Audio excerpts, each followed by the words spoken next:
Ils appellent à un nouveau référendum sur le Brexit. Ce samedi à Londres, plusieurs centaines de milliers de personnes, 500 000 selon les organisateurs de l'événement, ont défilé dans les rues de la capitale britannique. Avec une intention claire, à 5 mois du retrait du Royaume-Uni de l'UE, ces manifestants veulent avoir leur mot à dire sur l'accord final sur le Brexit. Certaines des promesses faites il y a 2 ans ne se sont pas concrétisées. Personne ne parlait d'un mauvais accord ou carrément d'une absence d'accord sur le Brexit. Et dans ces circonstances, pour la première fois, l'opinion publique britannique devrait avoir son mot à dire sur l'acceptation ou non du résultat de ces négociations, avec la possibilité de rester dans l'UE.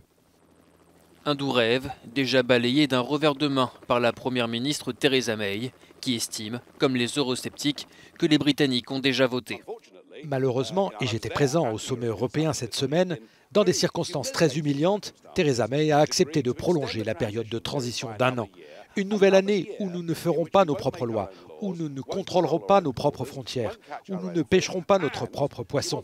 Et elle veut remettre 23 milliards d'euros supplémentaires pour ça. Le problème ici, ce n'est donc pas le Brexit, le problème, c'est la Première ministre.